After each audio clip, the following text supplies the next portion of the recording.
Hey, thanks for making it to Veterans Daily. We are glad you made it. We have some really, really important, time sensitive news to share with you. The asks here are really look, share this with everybody that you know. If you belong to a veteran service organization, if you have a group of veterans that you hang out with or you know, share this information because time is of the essence, guaranteed. We're going to dive into it, split it apart, run down the rabbit holes for you. Please hit the thumbs up, subscribe, share with a friend, all that good stuff. And with that, I'm going to kick it back to you, Clay, to give us the rundown of what we're going to discuss today. Absolutely. So we are back at changes to VA disability. Some good, some not so much. But the difference in this week is GERD and IBS, as well as hemorrhoids, have an effective date. No longer proposed. These are boom, this is happening May 19th of this year. So now that we have that effective date, now we can discuss, hey, what should you do about it? How do you, the veteran, make the decision to say, hey, I'm going to take advantage of that, or step back and say, you know what? It doesn't benefit me, or it doesn't benefit me that much. I'm safe where I'm at. And that's a decision that only you can make. So hopefully, Jason and I here at Veterans Daily can smooth that process for you. So using GERD and IBS as like the staple with the effective date, we're also going to discuss the same changes of mental health, tinnitus, sleep apnea, and then insomnia, which is a huge change for secondary or direct, depending on how you are service connected for that. With that, Jason, looking at GERD and IBS, um, I'll give my 2 cents first.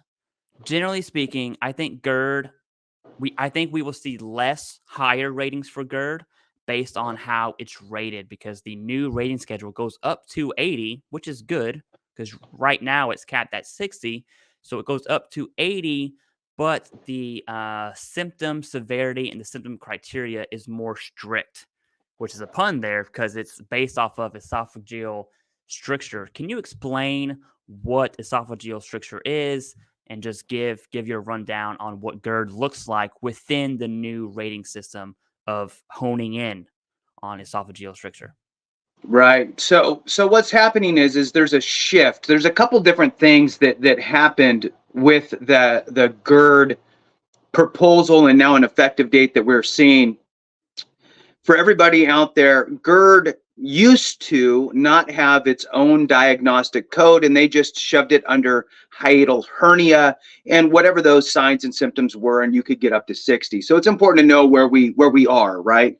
And where we're going is they're allowing, or they've created a diagnostic code specific to GERD, but there's no real rating schedule under GERD. So instead, they say refer to esophageal stricture. Mhm. Now, that moves you up to the diagnostic code under esophageal stricture, which is kind of hard for me to say for whatever reason. But anyway, it's 7203. And yeah, it does go up to 80%. And so for me, and I think you too, Clay, it's this, well, that's good.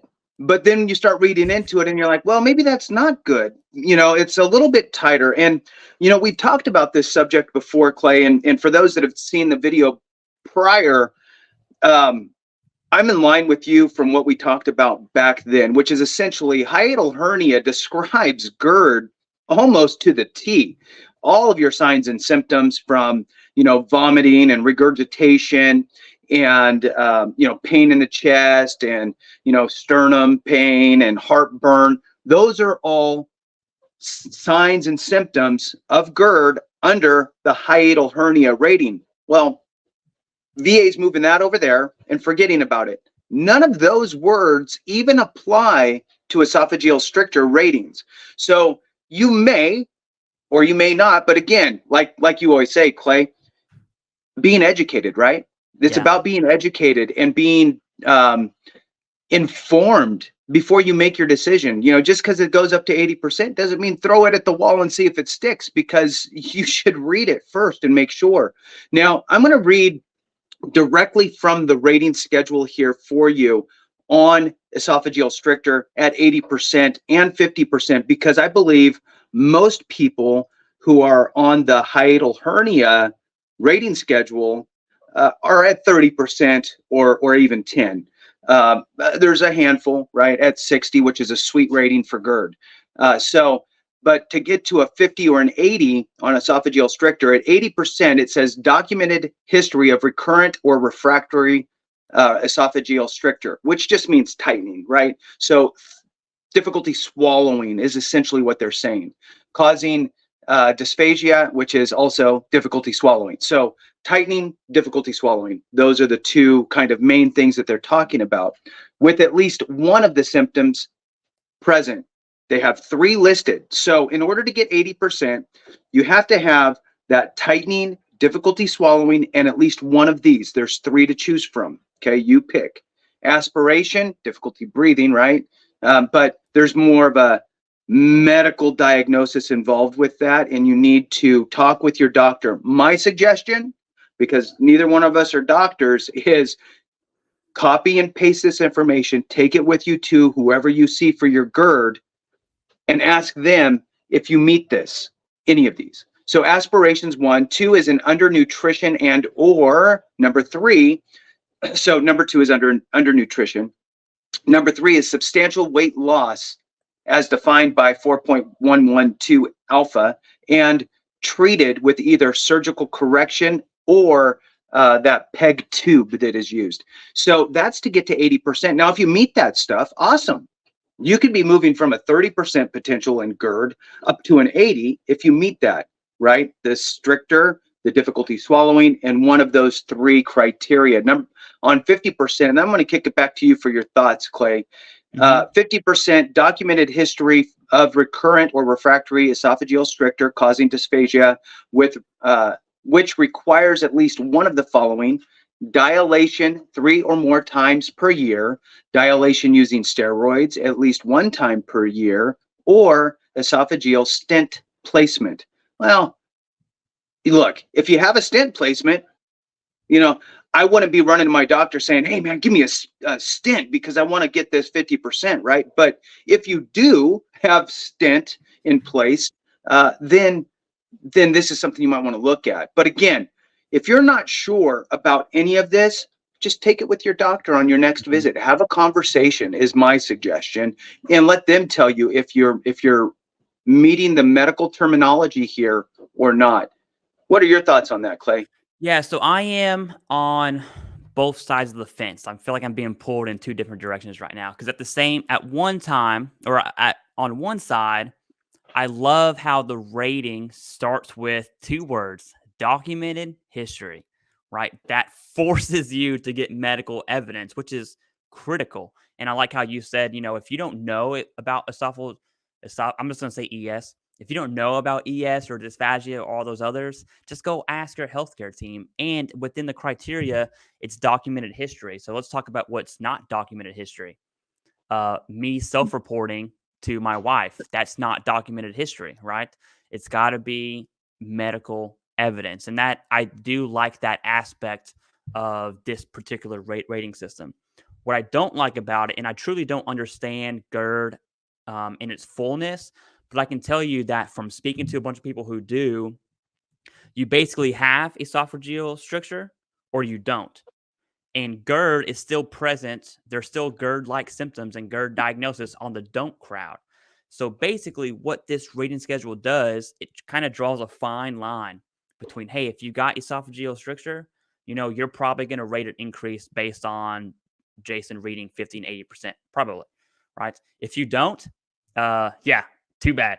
Too bad, so sad. That's basically what the rating schedule is saying to me, at least. Now, do I think GERD is favorable? That answer is still yes, and it's a weird yes because I do believe we're going to see a lot less higher ratings. I don't think we're going to see the 50 and 80%, not even as common as we would see 60%, and I would make an argument that 60% is a bit rare. So I do believe we're going to see a ton of 10% ratings for GERD now, with the addition of the IBS rating. One of the changes for GERD and IBS that is favorable, and it really drives my argument of I still think the changes are favorable for GERD, is because those that have GERD almost almost everyone, not one for one, but pretty close, also have IBS. It's the same body system. That's why they were roped together. Well, now they're not. So that 10% rating for GERD and that 30% rating for IBS, that is still more than your 30% rating for GERD. Okay, so Right. there is a place in time where although you don't have esophageal stricture, you can still get an increase assuming you have IBS. So I want to, unless you have anything to add for GERD, I want to transition Yeah, to IBS. Go ahead.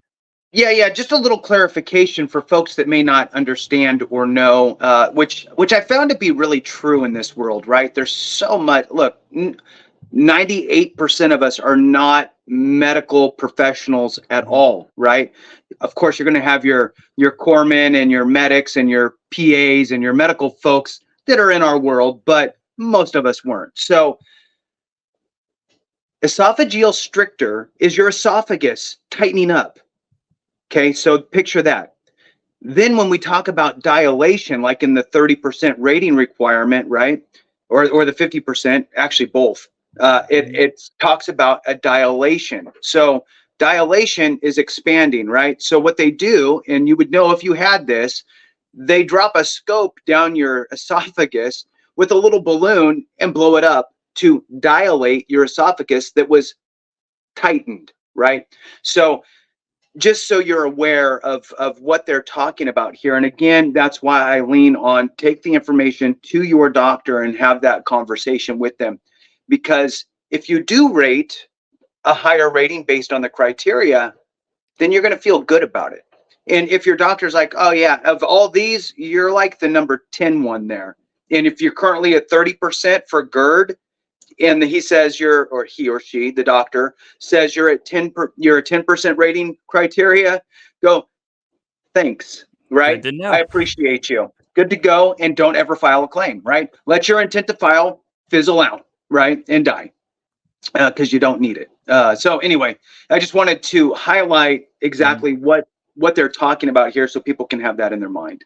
Oh yeah, and what I want to do is go transition to IBS because I think IBS is a key factor in making that decision of, hey, do I take advantage of these changes or do I just kind of sit back and say, you know what, the new veterans, the new claims for GERD and IBS, y'all have fun with that.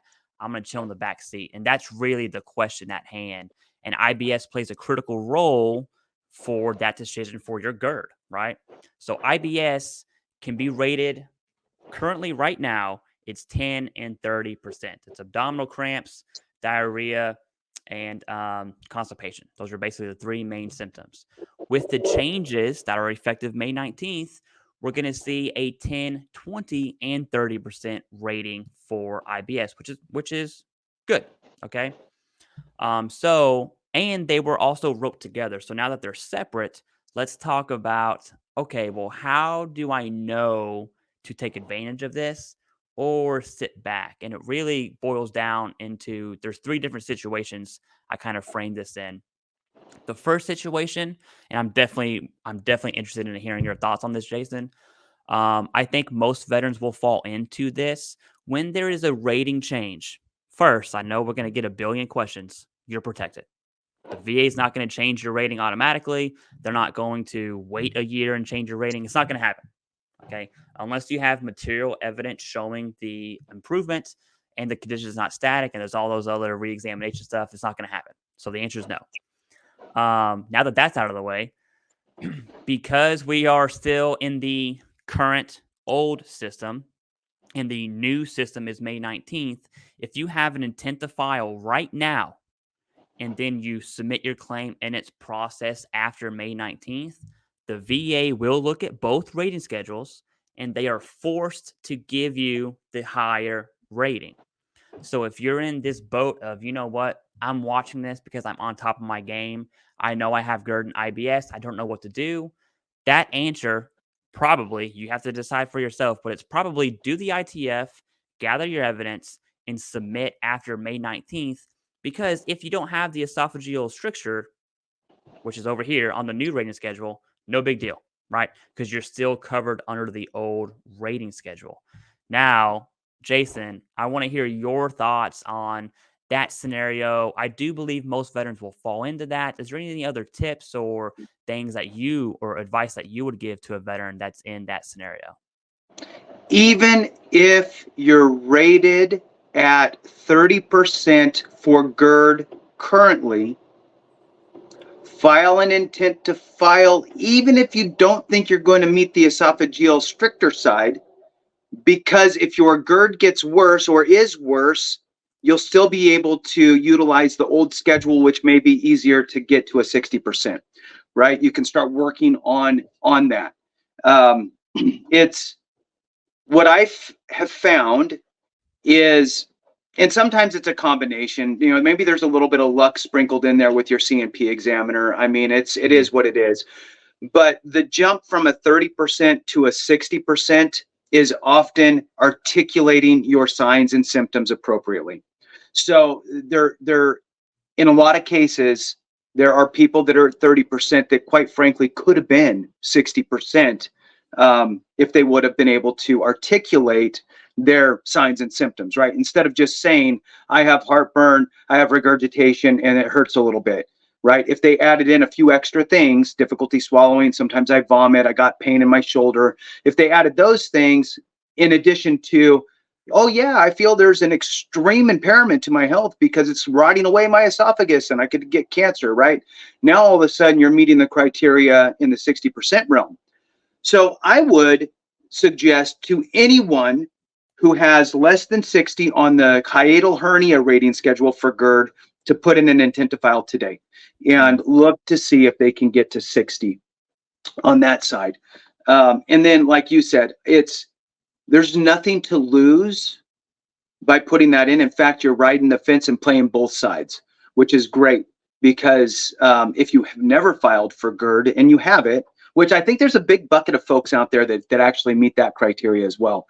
And the problem, I think, is for many of those people, you have to kind of wrap your head around the nexus aspect, because most of us are not getting diagnosed while we're in service unless it's super severe, right? Where you actually do have the esophageal stricture and you're having to get dilated. If you're in that boat during service, then you probably got documented. But if it was not the stricter part, but you had all the other symptoms, which is so weird, Clay, right? That there's not a mention of stricter in the current way they rate it under hiatal hernia. So, and there's no requirements for dilation at all. And I will be honest with you, I'm rated at GERD, and my rating on the change that's going into effect would be probably a 10%. But I'm at 60% on the hiatal hernia side, right? And of course, there's going to be the flip-flop. There's going to be people that are like, I don't have any of those other things, but I have this majorly. So my suggestion, again, is no matter what, put in an intent to file, whether you currently have GERD at 60% or less. And if you've never filed for GERD, put in that intent to file so you can ride the fence, play both sides, utilizing either or. So what Clay's saying is that if you rate a 10% on the new way and you rate 30% on the old way, they got to give you the 30%. And now you're stuck in that rating schedule for if they were to re-examine you, which oftentimes they will put a re-examination for GERD out 3 or 4 months or 3 or 4 years or so. The other piece of the pie, and I started to allude to it, is I think that there's a good sized group of folks that have GERD. They might not even know they have it. They just think heartburn, right? And they're putting the pillows behind their head when they go to sleep. They're practically sitting up to keep the acids down. They're drinking a gallon of milk, trying to calm the pain, whatever it is, right? Eating Tums. And you need to really think about, did this start when I was in service, right? And if you're like, oh, I can't have the Chili Mac MRE because it just jacks me up, well, then maybe it did start in service, right? So you need to actually start building a bridge of a nexus back to there, and getting those nexus letters, writing the statement yourself that you took antacid from your corpsman or your medic, right? They have the little chalky pills. I mean, they just give them to you for free. They don't write anything down. I like to say, explain why you didn't Hmm. document it while you were in. Well, I was self-medicating, right? It was all over the counter stuff. I was given to me. So work on all that. And look, this isn't a how to prove your claim video. We've done them before. So you have to create the nexus, right? Yeah. And ride the fence on both sides. So I think that you brought up a great point with that, Clay. Thanks. I, no, absolutely. And you also brought up a great point, which is another scenario. So we have the, I am currently rated for GERD and IBS. I'm going to do the intent to file and figure it out if I should submit that claim or not, if it's beneficial to your overall rating. Well, there's a whole other crowd of do nothing. Me personally, I'm in the do nothing crowd. And I do think, although GERD and IBS are common to have both, if you only have one, I think it's less advantageous to Mm-hmm. to take advantage of it. So I'll Mm-hmm. give you my personal situation. Right, I'm rated for IBS, and I'm also at 100%. So if I did submit an increase, and that's what type of claim this would be. This would be an increase claim. If you're rated for GERD and IBS right now, and you submit an increase, that's what's going to prompt the VA to look at your ratings. They're not going to do it automatically. So if I submitted an increase, and let's just say I got out of the park 30% for IBS, which is the highest, right? Guess what that does for me? Nothing, right? Right. Nothing. And so even if let's say you're at 81%, okay? You're at 81% and you have IBS at 10%. If you submitted the increase for IBS and you hit it out of the park, your symptoms are there, it's documented, you still got 30%, that's what, 83, 84%? Guess what? That's still 80%, right? So it's like, okay, well, how do I know my own situation? And Jason and I can't tell you your situation, but I do think those are the two most common scenarios. Is you're rated for both. Okay, well, if under the new schedule, what would I be? And that's a gamble. Okay, you're gambling there. That's why I think for these changes specifically, I think medical evidence is more important.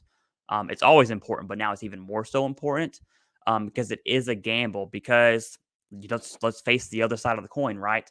You're rated for 30% GERD and 30% IBS, but they're roped together, so it's 30.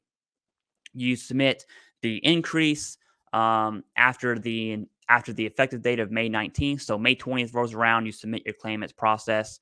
Is it possible you can have a 10% GERD and a 10% IBS? So now your 30 just went down to 2 10s. That is absolutely possible. Okay. I think we should also bring that to the forefront. And that is, I definitely don't want us to see a veteran decrease based off of a rating change, which technically it would be based off the increase claim. Um, but that's probably the biggest question veterans this year have to ask themselves. Do you have anything to add to the scenarios? And then we'll transition down to, okay, well, what does that look like for the other changes? Yeah. Clay, I think that the biggest thing here is it's the P's, right? So the proper planning prevents piss poor performance, right? Yeah. So look, these old things that were embedded into us are absolutely relevant here. Take the time, right? I always say put in the intent to file, buys you time, takes the pressure off. Now you're not stressed out. Take this information to your doctor. Have a conversation with them. The doctor can tell you, right? The doctor is going to be your biggest piece, your primary care, right, is going to be your biggest piece of evidence provider, right? The strongest evidence is going to come from them, whether it's a nexus letter, whether it's the medical notes, whatever it is, right? If you have them fill out a DBQ for you, all of that stuff, right, is going to be huge. So have that conversation with the doctor. And if they're on board, great. Once you're able to kind of just double down on what you said, Clay, once you're able to ascertain what criteria you meet, which would warrant what rating, then what you need to do is there's a calculator. Now, I'm a little bit irritated about this. I don't think that the VA's compensation percentage calculator, which if you just Google search VA compensation calculator, it'll take you to their page. You could plug in your ratings for each condition, and it'll give you the subtotal, and then it'll do the rounding for you and all that. So you can put in and see what changes will affect you how much, right? Am I just getting a little bit closer, or did I actually cross a threshold? Did I move to a new level? Whatever. It's all important to know. Now, I don't think that the calculator, at least from what I can remember, takes into account bilateral factor, which is a small little bump. So, I mean, the worst case scenario is that you'll be better off than what the calculator is even saying. So I'm okay with that. At least it's not the other way. Could be worse, right? For those that don't know, the bilateral factor is when you have like two limbs, right? So if it's both legs are jacked up, then they'll give you an extra little 10% off of that combined rating added to it. It's a weird math, VA funny math, right? But anyway, you get a little tiny bump. So utilize the calculator, utilize the VA's one. At least you know that it's supposed to be right. You can use other ones too. Some attorneys have it on their websites and what have you. But knowing where you are, knowing where you could go, and getting the information basically validated by your medical provider is key. Once you know all that information, now you can make an informed and, like Clay says, educated decision on whether or not to pull the trigger, right? So for me, Clay, it doesn't make sense either, right? I'm not adding a new condition, which if it was adding a new condition, maybe I might do it. Depends, right? Even at 100%, maybe I would, if it's going to help my surviving spouse get DIC quicker instead of trying to prove a claim and get it service connected and all of that. It's already in place. And if I die from esophageal cancer, well, then that would be something that I would consider. But for me, it doesn't make sense because it doesn't change my rating. And I don't think that I would get higher than what I have anyway. So even if I was at 70% total on my ratings, I still wouldn't, because I don't have IBS and my GERD is more in line with the hiatal hernia symptoms than the esophageal stricture. So with that, we'll kick it back to you, Clay. Yeah, no, that's perfect. I love saying this phrase about VA compensation is there is no cookie cutter answer. No two claims are the same. No two veterans are the same. There's different evidence, different CMP examiners, different rationale, different raters. I mean, there's so many variables in your formula for VA disability. The best thing to do is just submit an evidence-based claim. And it always goes back to go talk to your doctor. I don't think there has been recommendations from Jason and I that did not at some point lead back to go speak with your healthcare provider. Whether that's private or VA, you figure that out. But that is key. What I want to do now, because GERD and IBS has the effective date, that's solid. That's something that we can actually compare and contrast things to. I do want to apply these scenarios to mental health, tinnitus, sleep apnea, and insomnia. And we'll do insomnia last because that one does have a date as well. But mental health, tinnitus, and sleep apnea are in the same boat as the GERD and IBS. Some are favorable, some aren't. And the question is, okay, well, what do you do about it? That's the real question. What do you do? What are you going to do about this? So starting with mental health, generally speaking, and I'm sure we've covered mental health, the changes many, many times. I'll give you a synopsis version of it. Okay. So right now, currently, if you look at the rating schedule for the general schedule for mental health, it's pretty much someone just kind of puked up a bunch of symptoms and said 100, 70, 50, 30, 10, 0.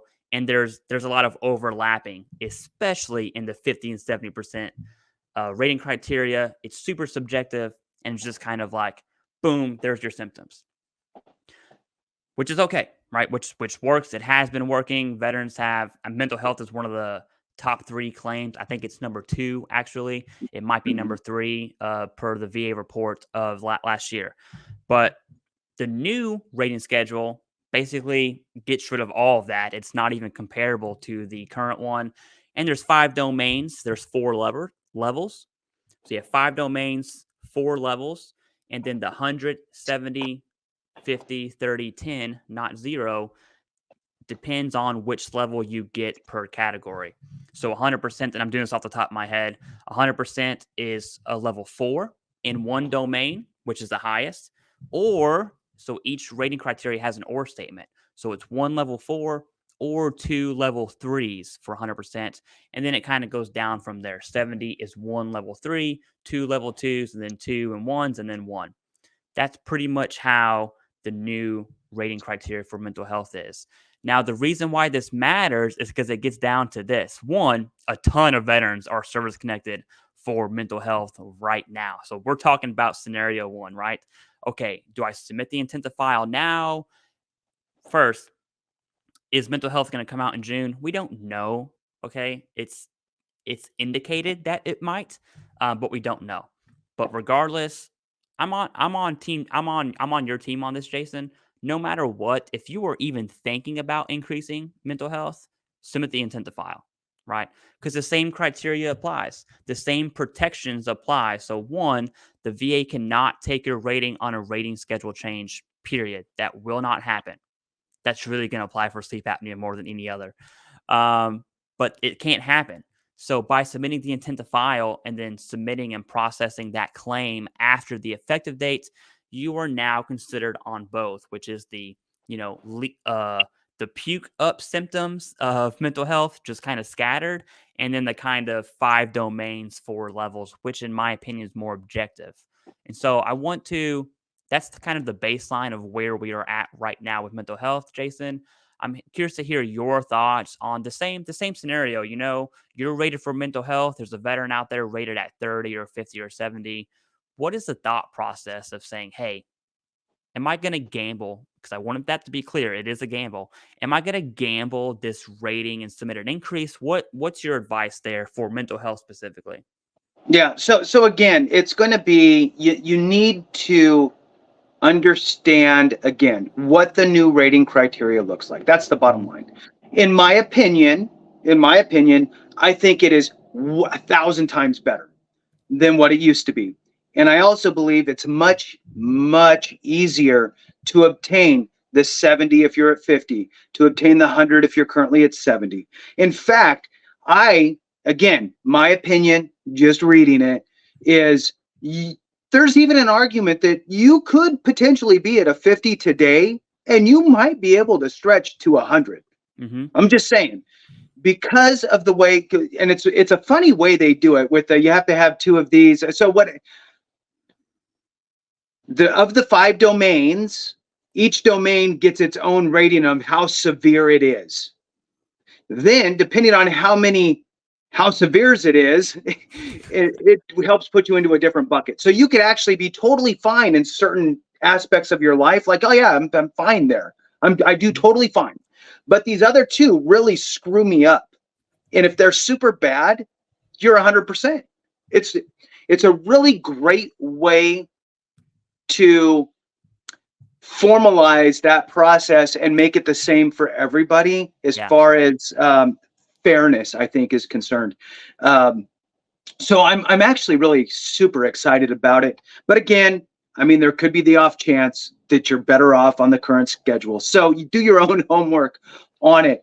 One of my favorite parts, Clay, about the change is the elimination of the requirement. Okay, this is important, a requirement to have total social and occupational impairment to reach the 100%. In other words, you cannot hold a steady job, is what the VA is saying. You cannot hold a steady job and be 100% mental health condition rated, right? You just can't. Now, is there somebody out there that does? I'm sure there is, right? I'm sure there is. But the rule is clear. You must be total, which means completely, socially and occupational impaired. So it's eliminating that. So that goes away. So that means that if you meet the criteria in the domains that they talk about, you're going to be able to have 100% and go work $100,000 in a year job, right? And it makes sense because I'm going to be on my soapbox for just a second. Send it. It bothered me so much because it's like, look, how can you say that I can't go work a job, right? Maybe before I was more outgoing and I liked people. Now I hate people, but I can still work. I'll go drive a truck across the country and not talk to a single person and be totally fine, right? So I'm going to be penalized because I have to change my world and find something that can look. At the end of the day, we're veterans, we're resourceful, we'll make it happen, and we'll do the best we can to not be homeless, although there are homeless veterans. But we do the best we can with whatever we've been given, right? So it doesn't change with a mental health rating, right? We still go, I got to figure this out, right? And so you might do a job that you might not necessarily have done prior to. So I'm glad that they got rid of that, because I think it was a big barrier for folks that were deserving. Because let's face it, it's there's been a lot of good progression in mental health and understanding it and stigmas and all of that. And it's about time that the VA rating schedule kind of caught up with it, because Hmm. you can be disabled and not look disabled, and you can have to change your whole life around to accommodate your symptoms and all that stuff to make it through. So anyway, I'm just glad that that's going away. I hope it happens soon. I'm in the camp of the sooner that happens, the better.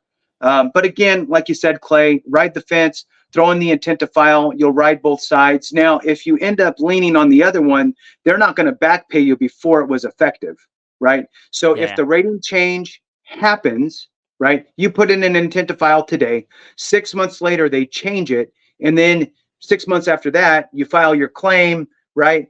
And let's just pretend it got decided the same day, right? They're not going to back pay you all the way to 6 months prior to the rate change. They're just going to go back to the rate change Hmm. or the rating schedule change. So just so you're Exactly. aware, you're not going to be able to have your cake and eat it too with that aspect, but you get the rating schedule aspect to fall into, which is great. So back to you, Clay.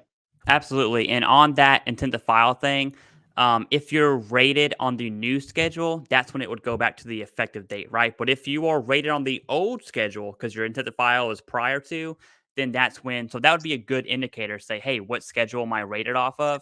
Well, what's your effective date? Right? Right. That would answer it. Now to mental health specifically, and this is my opinion, but I'm gonna go out on a limb and say if your decision letter, if you're rated at 50%, 50% um, on the current schedule, which is the old one, is very, very, it's almost word for word for 70. It's really weird how mental health is rated right now. And that's not even, I mean, the total social occupational criteria is definitely a part of that, but 50 and 70 are almost the same thing.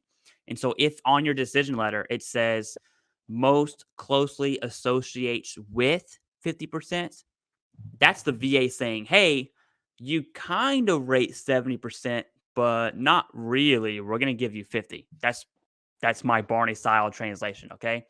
I think if your decision letter, and there are a ton of veterans rated at 50% for mental health that do meet the current criteria for 70%, if that is you, and I know there's a vast majority of you out there, I think these changes will benefit you the most out of anyone else, okay? Out of anyone else, because it's more, like Jason said, it's more methodical. I would use the word objective, right? It is very, I'm not going to say easy, but it's very, it takes the subjectivity out of it. So instead of saying most closely associates with, now it's like, oh, well, you have two level threes, or oh, you have a level three. Okay, well, that's 70%. Boom. The subjectivity is gone. And so I think that particular group of veterans will benefit the most. Now, for those of you that are, and this applies for all the other rating changes as well, because I'm sure you get the same questions, Jason, but I get a ton of questions from active duty service members asking about the rating schedule change. And I have two little side comments on that. One, good on you for leaning forward and planning. Okay. And two, good on you for understanding policy changes while active duty. That's another level of planning, right? That's like, so keep doing it. But for the active duty service members, my one thing to you is, hey, you have zero control over these changes. You don't have the option to submit intent to file. You don't. Okay. Unless you're in that BDD claim process and that BDD, benefits delivery at discharge, is submitted prior to these effective dates, it's completely out of your control. And I'm a big fan of, just for your own personal mental state, if you can't control it, forget about it. Let it be, right? Now, when it comes time to submit your claim, figure out the effective dates and say, hey, am I submitting this claim prior to the effective date? Or if it's still proposed. If that answer is yes, then no matter what, you're going to be considered off of the current/old rating schedule. That's it. That's all you need to know. And if it changes, guess what? It changes. You can't control it. Don't worry about it. Okay. I think people, and YouTube is probably a large contributor of this, which is funny because we're on YouTube right now. But I think YouTube kind of exacerbates problems a lot. And Jason and I are definitely part of that group. I'm not saying we're not. But at the end of the day, these changes we have no control over. What matters is, hey, what are you going to do about it? Right? Are you going to submit the intent to file? Yes or no? Are you going to submit the increase? Yes or no? When you make that decision, what's the decision process like, and why are you making it? That's really the whole point I want to drive for this episode. Jason, do you have anything to add to that before we transition to tinnitus?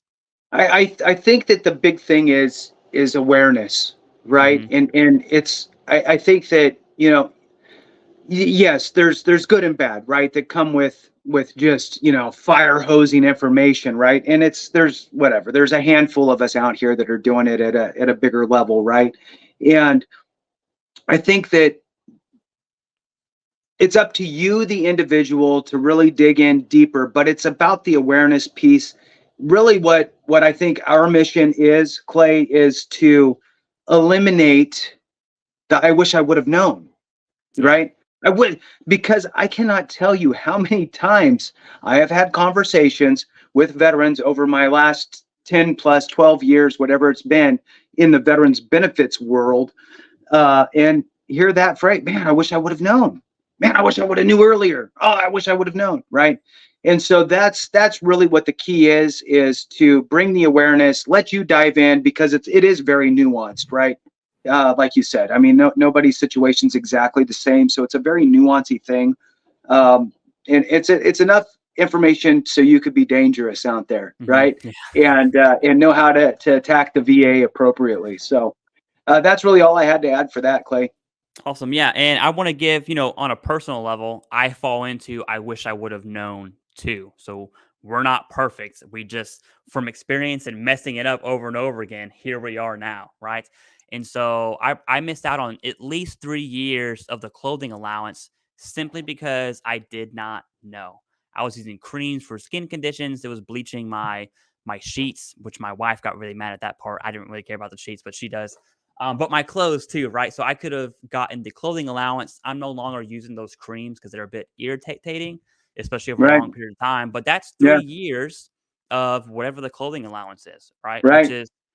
That's Yeah, non-taxable income. $1,000 or whatever. Right. Yeah. Yeah. And for me, I don't even know why I filed a claim when I got out of the Marine Corps in '97. Right. Don't even remember who told me to do it. Maybe I thought it was part of the out processing process. Right. I don't really remember how that happened. I really wasn't even fully aware that there was compensation tied to it. Mhm. Right. It's just I had to go show up to this medical exam at the VA center. I had to drive 2 hours. Right. And then I got some paperwork in the mail and said, yeah, we get that you were a mortarman, 81s and all that, but your back condition isn't service connected. And your heartburn, I don't even know why you're filing for that. So in my early 20s, I just threw my hands in the air and went, you know what, screw you, screw all this. I don't care. I got to move on and figure out my life. Then 12 years later, long time frame, 12 years later, I joined the Army National Guard. 3 years into that, I hurt my left eye. That's a big story. And now it's like a snow globe. It's pretty exciting. And so anyway, I'm like, oh man, I got to file a claim. So I dusted everything off and thought, okay, I remember I did that before 15 years ago. And so anyway, I ended up filing a claim. So I had a 15-year gap that I wish I would have known how important this was, because I would have appealed. Well, at that time it was the notice of disagreement and all that stuff. But yeah, I'm on the same page. And I think that's why we're more passionate, right? Passionate Absolutely. about, creating the awareness. Yeah, So I mean, think about not to rub it in, Jason, thanks. but well, two things. One, I was 5 years old in 1997. No, I'm kidding. Um, the second thing is even 10% over 15 years is a lot of money, So just that's the rubbing it in part. I'm not trying to do that, but to the viewer out there, just think But about that. Like, are you going to leave that on the table? hey, I'm 60% for GERD, right? Heartburn Hmm. claim denied up front. And I'm 10% for my lower back. I'm 30% for arthritis in my back. I'm 10% down each leg with a little bump for the bilateral factor. And sadly, we're going to cover this, but insomnia as a secondary, right, at 30%. So whatever that equals It could have all been over unpacked. 15 years. Mm. All right, Yeah, time to don't do switch the math. subjects, right? I don't want to know. I don't want to know, Clay. Yeah, that's called depression, is what they call that. No. Right. Yeah. Well, now I can increase my mental health. Yeah. All right, so transitioning over to tinnitus, and I am going against the current here. I know the entire community is saying tinnitus is going away, which it's not. Even in the proposal, it's not going away technically. It's just being changed. And I know that's going to rub people the wrong way, but if you disagree with that, read the proposal, then come back and talk to me, and then I'll talk to you. Okay. So in the proposal, what I do want to bring up is tinnitus as a diagnostic code is going away, because tinnitus, not according to the VA, according to medical people who are way smart and work outside the VA, they've conceded that tinnitus is an underlying symptom, not a condition, right? And so with that, the VA kind of hop on board. They said, "Yep, all right, let's. This is what the current studies show. Let's go ahead and propose this change." So that's where we're at right now. If you look at tinnitus, there's pretty much three. There's many rating codes, but to narrow it down, there's three different body systems, right? The most common one that tinnitus is going to be rated under is hearing loss, which is diagnostic code 6100. And so tinnitus as a symptom of hearing loss, guess what? Guess what rating that's now going to be? It's going to be 10%. And the VA rates symptoms. They never rate diagnosis, right? I think GERD and the hiatal hernia, as of current right now, not the new one, that's a great example, right? They're not rating GERD, they're rating your symptoms, and they'll figure out where to throw your symptoms at for a VA rating. That's what I call VA stuff. They will do that. Same thing here. If you have tinnitus, generally speaking, for most people, I would probably make the argument it's going to be rated under hearing loss with tinnitus at 10%. So there's still the 10% criteria for tinnitus. You can still do secondaries from tinnitus. The issue is those medical studies that also kind of steamed the change for tinnitus also show with concrete evidence that tinnitus is not a causation link.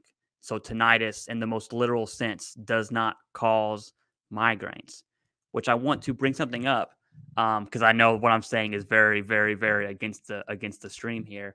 That doesn't mean it can't be service connected, right?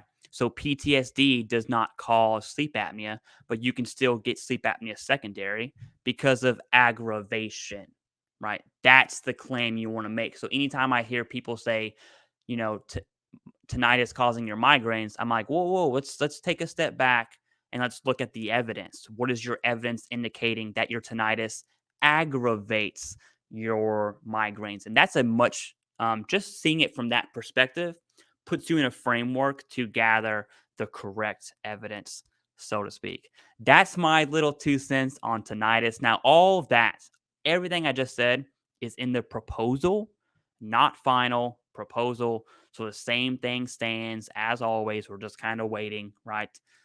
Jason, I want to hear your 2 cents on tinnitus specifically, because this is it's the number one claim condition for every generation of veterans. Okay.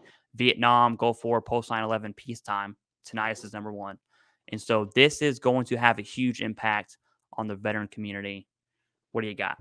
Right. Tinnitus is the gateway drug, right? So it's the one that gets us into the system for a lot of folks. It's hard to not prove that you don't. It's hard to prove that you don't have it, right? So it's one of those things where it's like, you know what, I do. It comes, it goes. Everybody pretty much knows. And it was fairly easy with the there was the list that came out with all the MOSs that, highly likely or moderately likely. And if you fell into those buckets, it made it a lot easier. It wasn't a guarantee, but it was pretty easy to get those tinnitus claims in at 10%. And yes, you could always throw in for secondaries. And if you get it documented right, you can end up getting some secondaries on it. Am I a fan of them eliminating it? Not really. I agree. Now, I would be okay if they said, okay, look, instead of getting rid of it completely, let's just make it a zero, right? Like it's just a zero, like it's there. We know it's there, and we document it. And that way, if you're able to then leverage a secondary off of it, cool, you still can. I am glad to know that it is still there under hearing loss, but you can have tinnitus and still be able to hear well. So you could still go into the little machine and click the button and get all the beeps right and be within the normal range. Because guess what? The rating schedule for hearing sucks ass. Yeah. It's one of the worst, that and back stuff. Anything where it's like range of motion rating schedules, and hearing.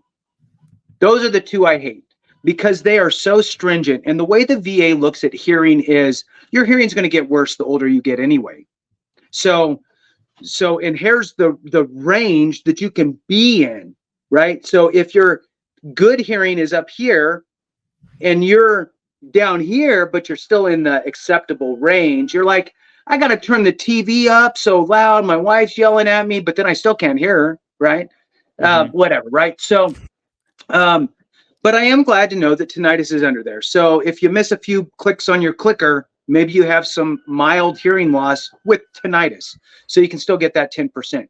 I will say that with the proposed change, that they're really focused on the symptom aspect of tinnitus, right? Moving tinnitus from an actual condition to just a symptom of another condition. So Meniere's disease is one that I use kind of often, which is, if you have tinnitus coupled with, kind of a vertigo or dizziness, kind of a funny walk, maybe when it's happening, that's something that you would be able to get rated for. Meniere's disease, right? And tinnitus is a symptom, could be a symptom of that. You could or couldn't, it doesn't matter. I am a fan, this is a good spot to kind of insert this. I'm a fan of essentially Google searching different things, right? Like, what is tinnitus a symptom of? Yeah. And then read it and go, do I have any of those things? So, for example, I did that now. It says, what conditions can be linked to tinnitus? Hypertension, head injury. Well, there's some TBIs out there, right? Hearing loss. So, in other words, maybe you need to go get checked for a TBI if you've been in some concussionary symptoms or situations, right? And you think, I'm fine, right? I rubbed dirt on it, I'm good. Maybe just get checked, because you just never know, right? Maybe you're just kind of downplaying it a little bit, and you could potentially have a TBI. So that, I think, is a good thing. It forces you to look at other things that you may have that you may be ignoring. So from just a care perspective, I think that's a good thing. Heart disease, Another thing says here, it says sometimes tinnitus is a sign of, again, high blood pressure and allergy, anemia. Um, it says here thyroid problems, obesity, head injury again. So look, and you can do this with any condition, right? Yeah. For secondaries or for any of your symptoms that you have, like what could be causing this? So it's a little bit of kind of self awareness piece, then go to your doctor and get actually diagnosed, because you just doing a Google I'm a doctor thing for a second doesn't really count, but at least it can get you honed in a little bit to go have a real conversation. I absolutely, and you did bring up a great point because there's many diagnostic codes tinnitus is proposed to be under, and I had mentioned or I alluded to some of those. Hearing loss is probably going to be the most common. The second one is peripheral vestibular disorders, which is basically vertigo or dizziness or Can you nausea say it from again? dizziness. Peripheral vestibular disorders, right? I can't say it.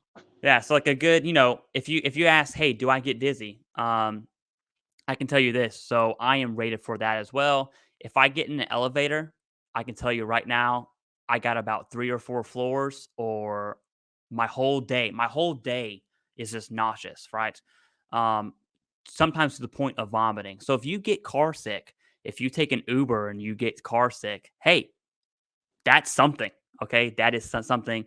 It's really linked to like micro TBIs. I don't want to go too deep into it, but it's like you said, right? If you are an artilleryman or a mortarman, if you shoot 1,000 rounds and they go With the boom, yeah. And you know what? Individually, that's nothing. But a right, 1,000 times of your brain rattling, and then yeah, 10 years go by, that rattle, it's gonna do something. Okay. And so that's basically what the studies are showing. That's like the layman version of it, but that's what these studies show. So tinnitus is proposed to be roped under hearing loss, to be roped under vertigo, and then the third one are the TBI like conditions, or not just TBI, but neurological, like the entire yeah, neurological system, right? So is tinnitus going away? Technically, the answer is yes. Can it still be rated at 10% as a symptom? That answer is also yes. And remember, these proposals could be in your favor. So if you're at 10% for tinnitus and you do get in the elevator and you get nauseous, well, vertigo, and I'm just going to say vertigo, it's really just peripheral vestibular disorders. Vertigo is rated at 10 and 30. And so, if the tinnitus goes into effect, you are diagnosed with vertigo and you meet that 30% criteria. This would be an easy peasy, hey, you said tinnitus is now a symptom. It's gone, right? Well, guess what? I just got diagnosed with vertigo. Where's my 30? And that is probably going to be the simplest claim ever because the VA is conceding that tinnitus is a symptom of the underlying condition, which in that scenario would be a right, higher 30. So strong, tinnitus could be it could be a good change right now. If someone says tinnitus is going away, are people going to listen to that? Yes, they are for sure. But is it? The answer is no. It's not. Okay, and that's proposed. I want to let everyone know that is proposed. They could cank that whole thing. I don't think they're going to, but they could if they wanted to. Um, that's proposed. Unless if you have anything to add to that, please do. If not, I want to talk about sleep apnea because this one is not a right. happy story. Right. And just to double down on what you said real quick, just a couple sentences. Technically, the diagnostic code for rating tinnitus is going away. Yes. But there's going to be, a good handful of solid options where you can utilize tinnitus as a symptom to get the other rating. And I absolutely love the vertigo one, the dizziness aspect with tinnitus. That's a great one. All right, that's it. Awesome. So sleep apnea, right? So GERD and IBS generally favorable unless you have GERD only, then probably not so much, right? Mental health generally favorable, and these are just opinions here. Tinnitus, I'm on the side of favorable. I understand there's an argument that it's not favorable. I get that. Now sleep apnea, I'm on the side of not favorable, and I am not a fan of this change whatsoever, not even a little bit. So basically, If you were to submit, let's just say these are proposed, but let's say they are in effect right now, and you submit a sleep apnea claim and you have a CPAP and it works, um, you are now rated at 0%. So that's going from 50 to 0, which is that's not a 10% change, right? That's a big change. That's why it sucks. Now, in the rating criteria or the rating schedule that's proposed, um, there still is the 50% rating criteria with the CPAP, but there's a little clause in there, and I can't remember the words verbatim, but a medical professional must deem that your coexisting disabilities prevent you from wearing the CPAP, right? And there's verbiage in there. The reason why I say the medical professional must deem, because that means you just can't say, "Hey, doc, I can't wear it." That's not going to fly, right? Right. There has to be a medical determination saying, "Hey, due to your severe PTSD or night terrors or Right. whatever it is that looks like for you, you're Right. you're incapable." That's a good word. You're incapable of wearing the CPAP machine. Therefore, you're still rated at 50. And so there still is a criteria there, but it's not going to be a self-report. And so everyone who's saying they can't use their CPAPs, um, it needs to be a better argument than that. Last thing I'll say, and I'll kick it for your 2 cents, is the CPAP machine is it sends data to wherever it came Mhm. from. Okay, and so there is no I'm using it, but I'm not going to tell the VA. Or the opposite, I'm not using it, but I'm going to tell the VA I'm using it. That's not going to fly. One, that's getting into the fraudulent side. So I'm just cautioning you not to lie at all, ever. But especially with sleep apnea, because it sends data, right? It's kind of like if your sister already told your mom she snitched on you, and you come home and your mom asks you, "Where were you at last night?" And you say, "I was home," right? She already knows the answer. It's the Right. same thing here. So I'm not a fan of sleep apnea changes at all. I think it's a very, very poor decision, and I'll give my opinion on that after you take it away. But I'm curious to hear your kind of 2 cents on sleep apnea and what are veterans going to do about it. Yeah, it's a horrible thing. Now, just to kind of throw it out there, because we oftentimes you're going to hear us say that if this change goes through, you are screwed in whatever way, right? Loosely. Not if you're already rated, you're grandfathered in, right? Just as a Mhm. reminder. So it's not changing for you if you're already rated. We're talking about the new people that have never filed and file after the change is actually in effect. So of everything you say, I agree with 1,000%. I think it's a horrible change. Um, I, I don't know what kind. So here's what happens with these. The proposed changes go out, they go into the Federal Register, they allow comments for 60 days, and then they may make variations or implement some of the suggested changes. Does it always happen? No. But there was a tremendous amount of pushback, as you could imagine, from not just the few of us, right, that knew that this was going on, but mostly you're going to get your veteran service organizations, right, your Mhm. VFWs, your American Legions, that type of stuff. So just because something gets proposed, it's living now as a proposal. Even if there's all these conversations happening in the background, there's still this proposal. Is it going to come to fruition exactly like it looks? Maybe, right? That's what you have to prepare for. If you have the ability to, file your claim today, probably do that, right? If you're not already in that boat. If you're at a lower rating on sleep apnea, and since then you've gotten a CPAP, right? You need to go in for an increase because you have a Mhm. CPAP, right? And I know that's probably a small percentage of people, but it's a friendly reminder. The riding the fence idea of putting in an intent to file today, important. I think all those things are really important. If you miss the boat and you're now in the situation of, okay, it's in effect, it is what it is. It's now I would be rated 0% or whatever. But if you going back to what you said, Clay, about the verbiage in there, basically that you can't wear it. for whatever reasons, right? And I love the examples you gave, the PTSD, the night terrors, that type of stuff. I mean, you feel like you're getting, strangled all night long. Yeah. Um, that's a very traumatic situation, right? So um, you saying it alone, and I know that's what you already said, doesn't really count.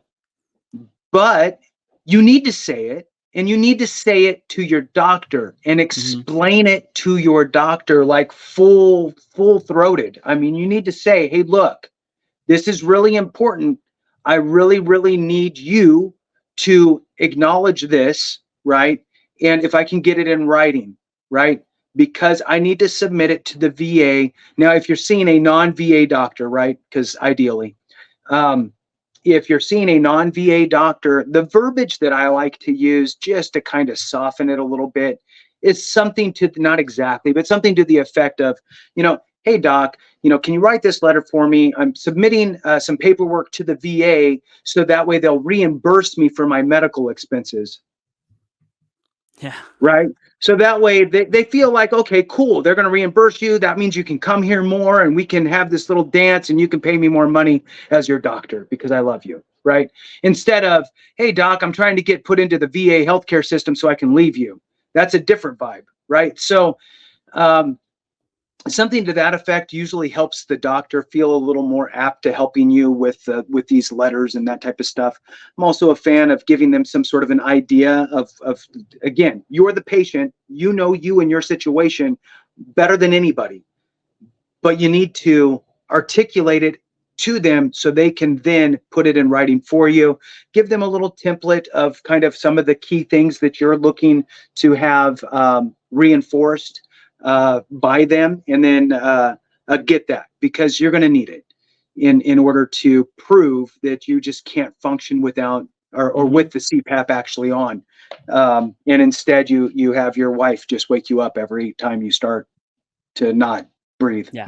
I don't know. Die. Yeah. So I don't have sleep apnea. I could just imagine. And I mean, look, maybe it wouldn't. I don't even know if it would work on this whole thing going on. I mean, maybe it would. I don't know. But I got a lot. I get strangled at night, so I kind of go. Anyway, back to you, Clay. Yeah, so the reason why I disagree, there's many reasons, but one of the main ones, and I'm gonna be biased here, my generation is very near and dear to my heart, right? That post 9/11 generation, it's just my peers, all my friends, a lot of them have sleep apnea. Sleep apnea is heavily correlated to breathing in heavy particulates in like Afghan, Iraq, Syria, Somalia, basically it's not covered Everywhere. under the Yeah. PACT Act. It's not covered under the PACT Act, but it should be, in my opinion. Okay, because there's heavy correlation there, and the change to sleep apnea, especially the drastic change going from 50 to 0, I kind of feel like this is. It feels like the VA is saying, "Hey, post 9/11, f you." That's what it feels like to me. There's really no I get mixed feelings on that. And so it does make me mad. I don't understand how, cuz sleep apnea can be very severe. Sleep apnea, your airway is obstructive, okay? Let's talk about sleep now. If you're not sleeping for a long period of time, I'm talking Uh, like not 3 days, not 4 days. I'm talking like 10 years, you're getting little sleep over the span of 10 years, that the taxes your body is going to pay Oof. in the most literal sense, you're dying. Like you are dying every single night and your airways obstructive. So although you're resting or you're sleeping, your body's like this, and that's huge stress. And that leads to, guess what? Blood pressure, high blood pressure.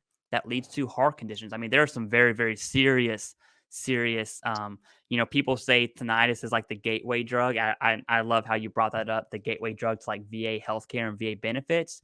I would say sleep apnea is the gateway drug to dying. It really Right. is, especially if you're not using the CPAP. And that's just, I don't know. That's not a good note to leave it on. I just want to bring that up to attention because it's not, when the VA does something right, like in my opinion, the GERD, IBS, the mental health, and tinnitus, I will support that and really look at, say, hey, how does this help veterans? I try to do that with sleep apnea, and I just can't. and I'm not a fan of it at all. It really makes me mad. That's pretty much all I got to say about that, unless you want to chime in. Yeah, If so, after that, do you want to go ahead and take insomnia and kind of sure, lead the stage there? Yeah. sure. So this might not have any real tangible effect on the proposed sleep apnea change. However, imagine for a moment if thousands and thousands and thousands of veterans out there and thousands of spouses and maybe even adult dependents reached out to their congressional representatives and said, hey, the VA's proposed change for this absolutely is unfair. And I don't agree with it, and blah, blah, blah, blah, blah, blah, blah, right? Two things happen. One is that congressional member for that district who's hearing this goes, I got people that are actually aware and paying attention to veteran issues. I better be on it. Mm-hmm.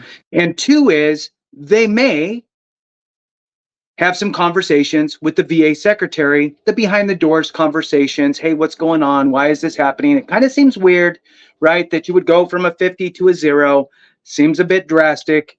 This is really not equitable or fair, right? You can use the fancy words if you want. So it's one of those things where there's no harm that would come from reaching out. Nothing negative is going to happen from reaching out. It's just going to show that we actually give a hoot about what's happening in our world with our benefits. So I just wanted to kind of throw that out there. I mean, the quiet mouths don't get fed.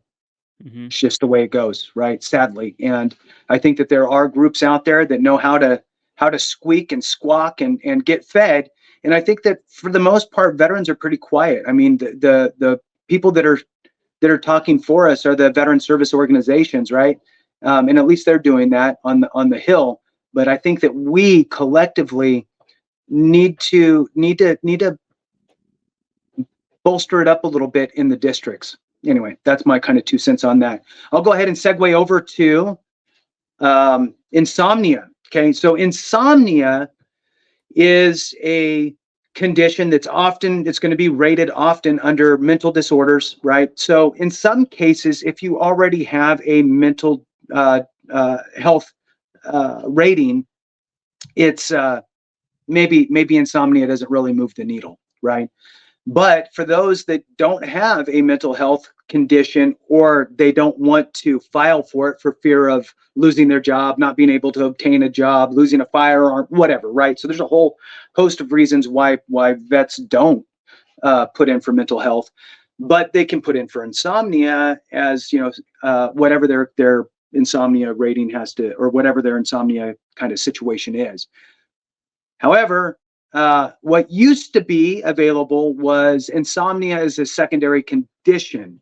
So that has changed let me look at the date, January 10th, 2024. So a couple months ago, just wanted to bring it to your awareness if you missed it. Oftentimes, the VA is very quiet about changes that they make, and you don't know unless you read it.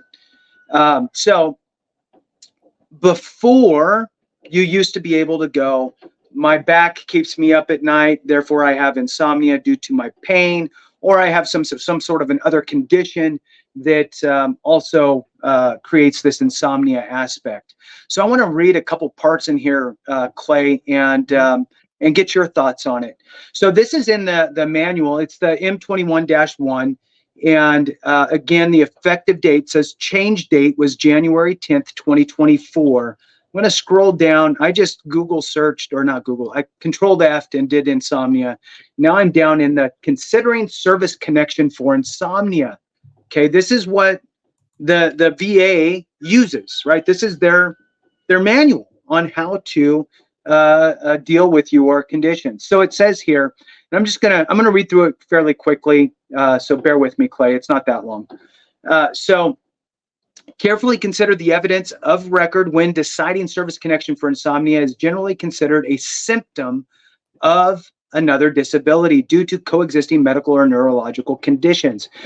Okay, so what it's saying already here is that it is a symptom, much like what we're seeing happen with tinnitus. Okay, says here, when insomnia is adequately identified as a symptom of another underlying disability, service connection should be established for that diagnosis rather than for insomnia. So if you have X and X is causing insomnia as one of the symptoms, you don't get to say, I have X and I have insomnia. Mm-hmm. So they're coupling them together.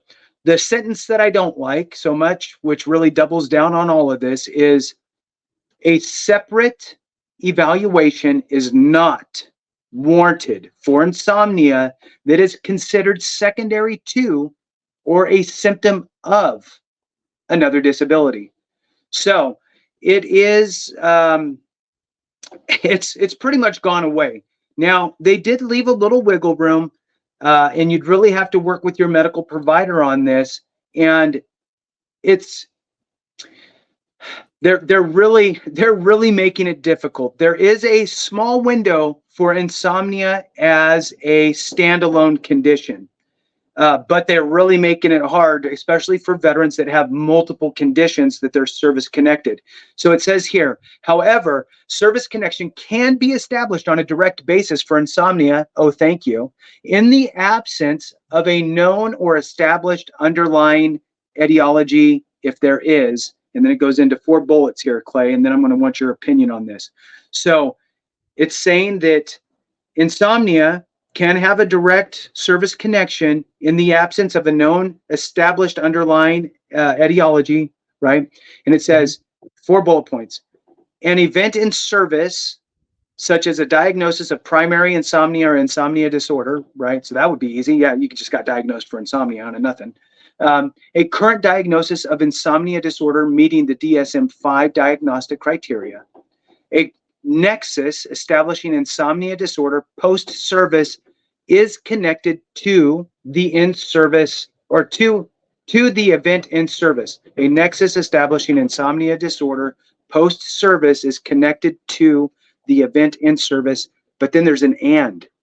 Mm-hmm. And the condition is not associated with any other disease or injury. So if the VA can say, that last one is the most important, in my opinion. If the VA can say, oh, no, your insomnia is because of this over here, or that over there, or this other condition that you have, they have to rule out everything that you have. So with that, what are your thoughts on all of that, Clay? I'd love to hear it. Absolutely. So, starting with the 4 bullet points, the first 3 are the big 3. And I'm a big fan of the big 3. What I'm not a big fan of is when the VA adds a 4th one out of nowhere, right?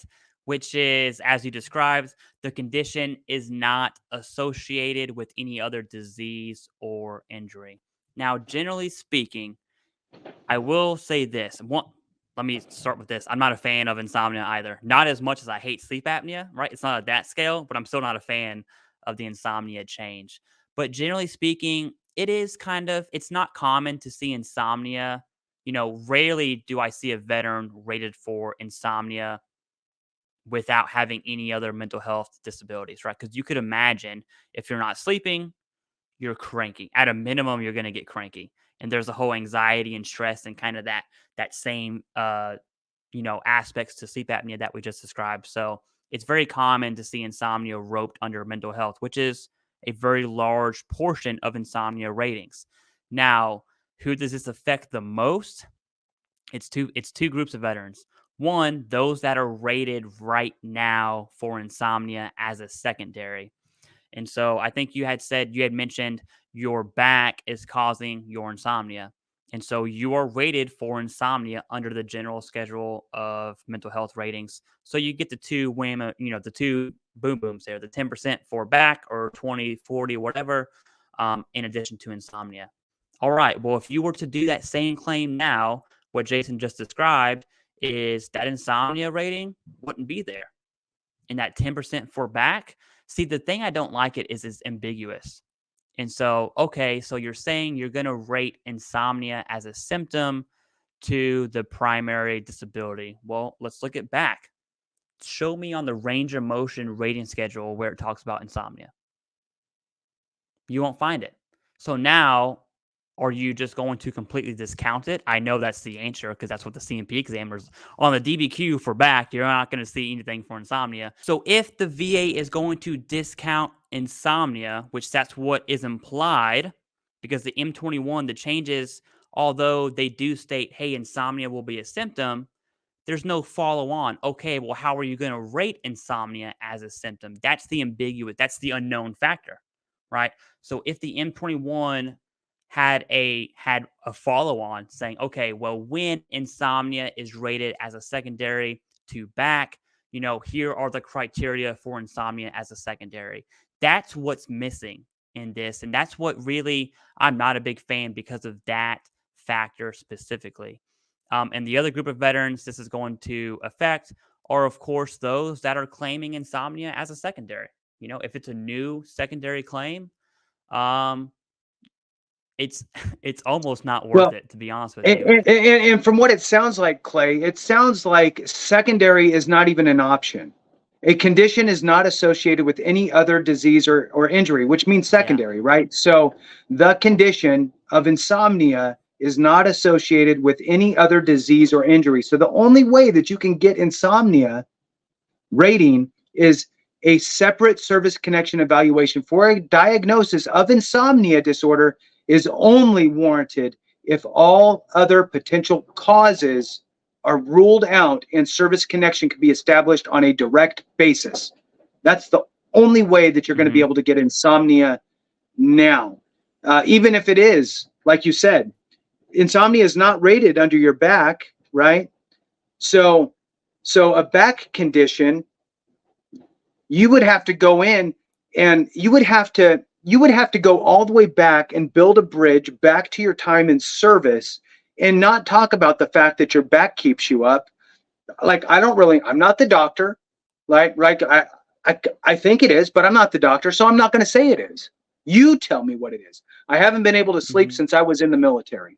I've had all these sleepless nights. I just took melatonin and drank a six pack, right? And that's how I went to sleep every night.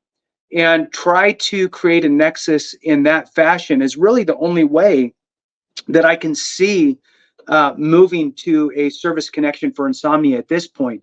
I think that by default we have utilized insomnia in a connecting way as a secondary, just because it was easier to prove as a secondary than as a direct service connection. Because it's like, how the hell do you prove that? I have zero in-service documentation on that. But now that's the only way. So you're going to have to do it like you would do no documentation for migraines, no documentation for GERD. What do? I self-medicated, write the story, get the nexus letters, that type of stuff, and go from there. That's kind of my thoughts on that, Clay. What do you think? Yeah, I think if you're wanting to claim insomnia secondary, which is not an option, what I would recommend insomnia like symptoms, because a vast majority insomnia will lead to other mental health disorders like anxiety, depression, and all of that jazz. And so it would be more advantageous, in my opinion, based on the M21 changes, to just go the mental health route and forget about insomnia completely. Forget about insomnia completely as a secondary. Now, of course, if you're diagnosed in service, easy. I mean, if you have a diagnosis in service, it's like the golden ticket. Okay, as long as there's no pre-diagnosis prior to you going to MEPS and joining that military branch, probably the easiest claim you're going to submit. But outside of that, Jason, that's really my 2 cents on insomnia. And as far as these changes go, again, to reiterate, the big question here is, what do you, the individual, submit the increase to take advantage of GERD, IBS, of mental health? Do I deal with tinnitus if I have the vertigo route? Am I going to touch sleep apnea? That one's probably objectively no. And then insomnia, how am I going to build my insomnia like slash mental health claim? These are decisions that the veteran has to make. And there are so many factors that are going into that decision The real point of this whole episode is just, hey, make an informed decision. Okay. Don't watch one YouTube video and it's like, yep, I'm going to submit an increase for sleep apnea, right? Really understand the criteria for yourself and your situation. No one knows you better than you. That's kind of my synopsis on this whole thing. Jason, if you want to take away and close us out, that'd be great. Yeah, outstanding. Yes. I agree. The big thing here for me is you must absolutely have conversations with your medical provider. Make sure that any moves that you make sense. Utilize the VA calculator for your overall disability rating so you could plug in all of the different aspects in which you could affect your overall rating. That's all really important stuff when it comes to your VA claim. So take advantage of the tools out there. Talk with your provider, utilize the schedule of ratings, utilize the VA's calculator for service connections, and see where you're at. So with that, thank you guys so much for watching. We really, truly appreciate each and every one of you. Have a great one. And remember, if we don't take care of each other, something went wrong.